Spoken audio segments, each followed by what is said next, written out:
Hello class, today we're going to be going over our first set of notes, which is on 10.6 samples and populations.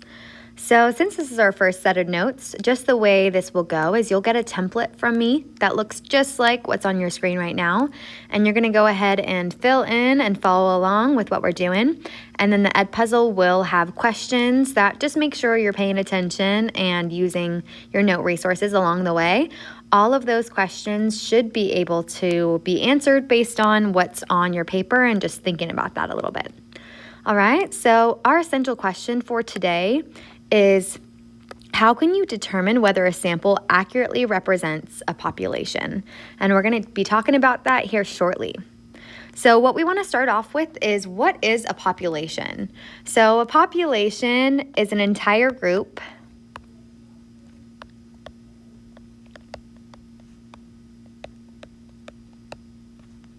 of people or objects. Just like the population of California or the population of your class. I'm sure you guys have heard that term used multiple times. All right, and of course, we also want to talk about what a sample is. So a sample is a part of a population.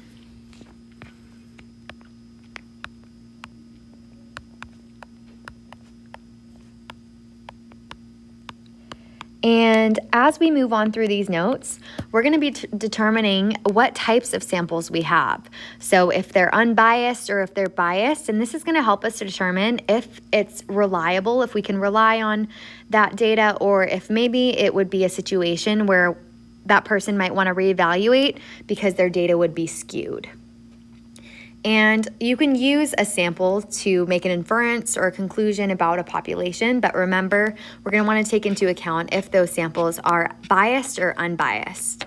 And speaking of biased and unbiased, we're going to start with unbiased. This is the type of sample that you do want, and that's a sample that represents a population.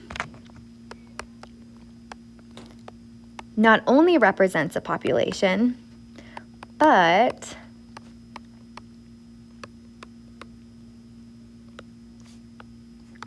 I'm just going to put a pop for population. And it is random and it's large enough to provide accurate data. So random, that's an important part. And large enough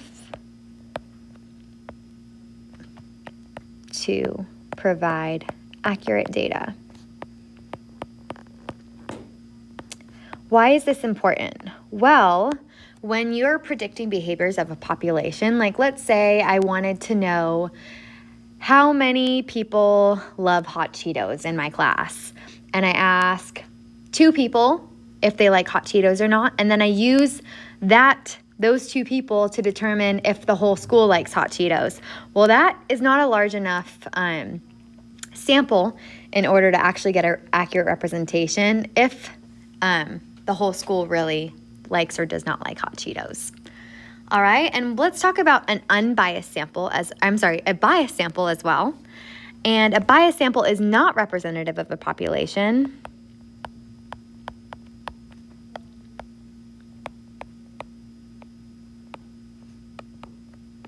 And the reason why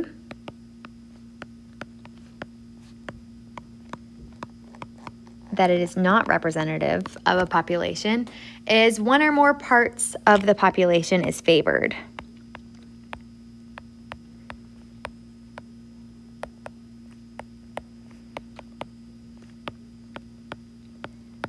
And let's think of an example of this.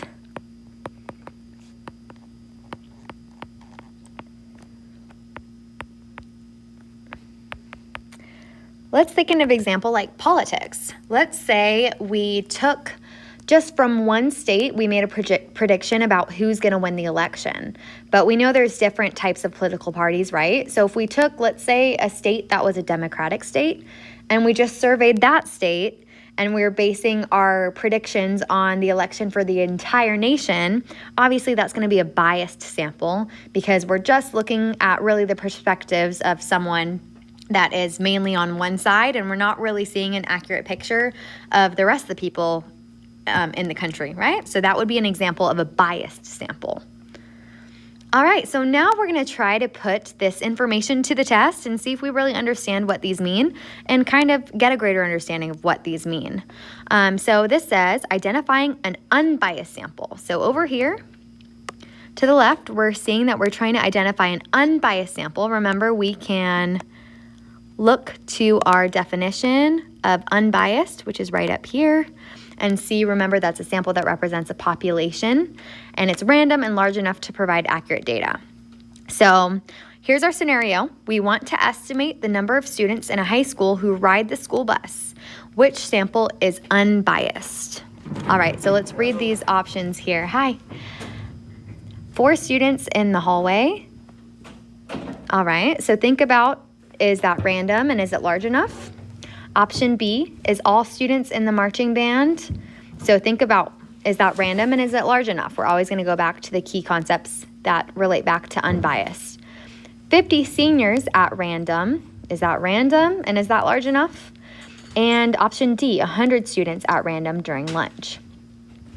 So let's go through and try to eliminate ones that we can maybe determine are definitely biased. So option A says 4 students in the hallway. We can see right there that's only 4 students. Is that really large enough? Doesn't seem to be. That's a really small sample. So I'm going to say that this is a biased sample. All right, option 2 says all students in the marching band. Well, all students, that seems like a lot of students, right? So maybe it's large enough, but is it random? If it's all students in the marching band, they can somehow have certain views, or maybe most students in the marching band end up riding the bus. It doesn't seem random. So this one is also going to be a biased sample because marching band isn't random. It's a specific group of people. And remember, that could be that part of the population can be favored over others. 50 seniors at random. So 50, that seems like a decent number, right? Maybe that's large enough. And it just say at random, wow, it's large enough and random. But is it really random? Because they're seniors. This is a specific part of the population. So couldn't that skew our data, and couldn't that be a part that's favored over others if you're only taking the opinions of seniors? It seems like it, especially considering seniors might be able to drive, so they're probably less likely to take the bus. So I'm going to take that one out, and I'm going to say that one is also biased. And then we have 100 students at random during lunch. Well, first of all, that's a good size right there, 100. And it says students at random during lunch, right? During lunch, that could really mean that it's any, freshman, sophomore, junior, senior. So that definitely, to me, seems like the option that is unbiased. And remember, we always go back to the definitions to explain why. It's random, it's large enough, and that could provide us random data that we can then use to make predictions. Make sense? All right, so now we're going to determine whether conclusions are valid. And once again, we can do this based on if those samples are unbiased or biased, and we can reference back on our notes to help us make those conclusions. This first scenario that we see here says, you want to know how the residents of your town feel about adding a new stop sign. Determine whether each conclusion is valid. So we're going to read through this and see if we can see if this is valid or not. This says, you survey 20 residents, let's think about how many that is, who live closest to the new sign. 15 support the sign, and 5 do not. So you conclude that 75% of the residents of your town support the new sign. All right, so once again, let's go back to our definitions of bias and unbiased and think about if this is a conclusion that's valid. So this conclusion is that 75% of residents support the new sign. We know that the sample was 20 students, so we think back to, is that large enough? Seems kind of small. I mean, maybe we would have to know the population of the town to see how large that would be, but that seems pretty small for a town. Well, what else from this? We are looking at residents who live closest to the new sign. Now, is that going to skew data at all? Since they live closest to the new sign, could they potentially have a different opinion than people that live far away from it? All right, so what do you guys think? Think about this for a second. Do you think yes, that it is a valid conclusion, or do you think no, that it's not a valid conclusion? Did you say no? If so, I would agree with you. And the reason being, the sample is not large enough, right? If it's only 20 people out of a town. And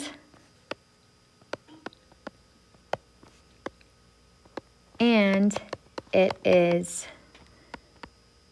favoring people that live close to the sign.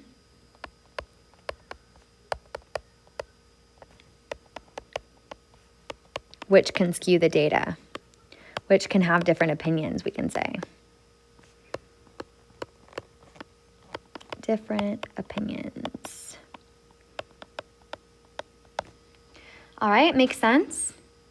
All right, let's go to the next one and see if we have a different conclusion for that one.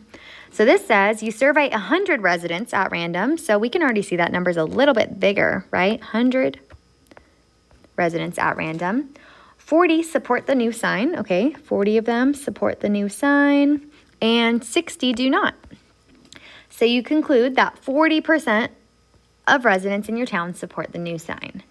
All right, so once again, let's break down the key concepts here. And what do we see and know? All right, so we know that there's 100. Once again, our big ideas, our big parts of unbiased sample is that it's large enough to provide accurate data, right? 100 seems pretty big. And they also have to be random, right? So is this truly random, or does it just say random? Well, it says residents at random. So it seems like they're just random residents. So think about this. Do you think that this is yes, an accurate conclusion, or no, it's not a valid conclusion? Did you say yes? I would agree. And why do we think so? Because the sample is large enough. And why else? And it's random.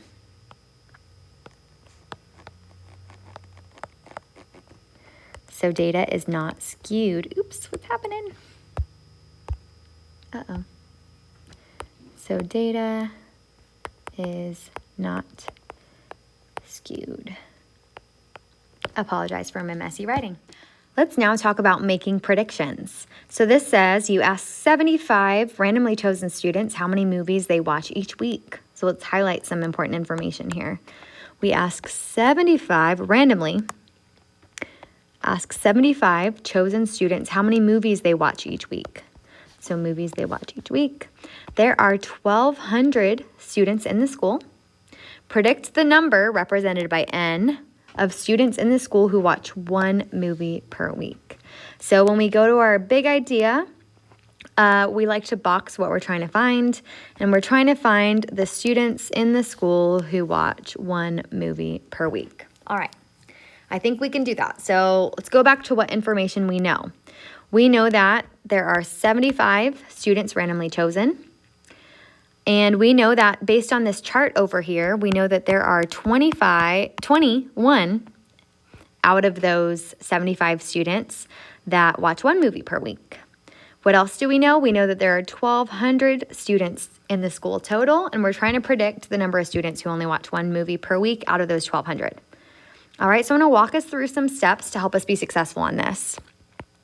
So number one is going to be set up a proportion to help you solve.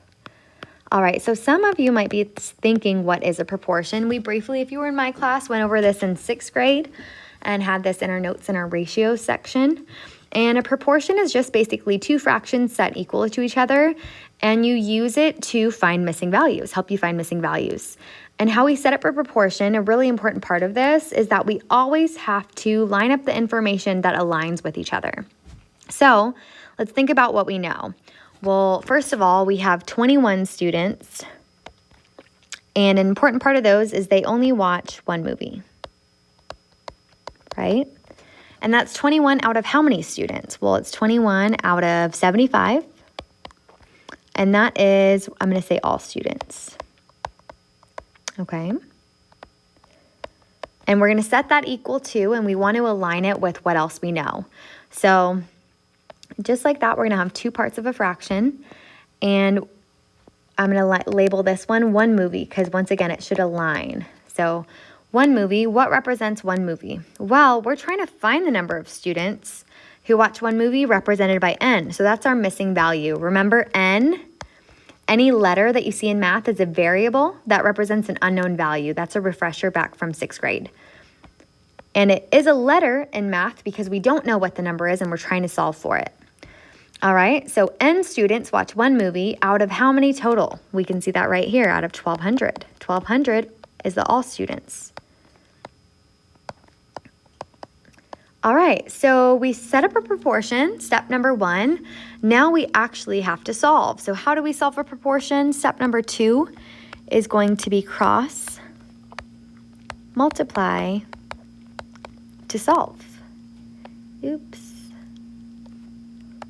Cross multiply to solve.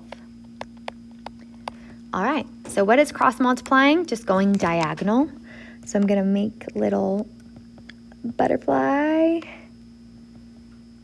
going both ways, and we're going to cross multiply. It means we're going to multiply the diagonals. So what do I have?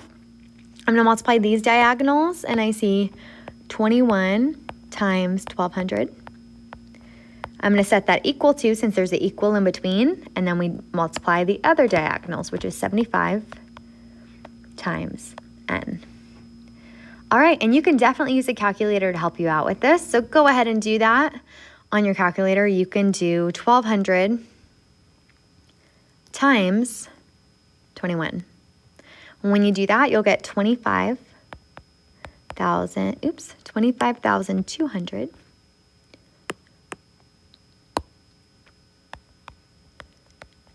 That's what that equals. And then when we do 75 times n, remember our variables, we do our operations with them just like we would a regular number, except we do it to the coefficient, which is the number in front of our variable. And if we have a letter n, or any letter like x or b or p, since it doesn't have a number in front of it, the coefficient is always 1. So 75 times 1 would just be 75, right? So this would be 75, and then just plop the n on the end, 75n. All right, so we are now left with, I'm going to write it over here. I'm going to transfer it this way. 25,200 equals 75n. Now, we don't want to know what 75n equals, but instead, as you see right here, we want to know what n equals. So in order to solve, you might remember this, or I hope you remember this, a big concept from 6th grade, is isolate the variable by using inverse operations. If you were in my class last year, this should be ringing a huge bell. Inverse or opposite operations. Remember, we do the opposite to get rid of something. Just like if it was really hot in my classroom right here, I would do the opposite. I would turn on the air. That way I'm not hot anymore, okay?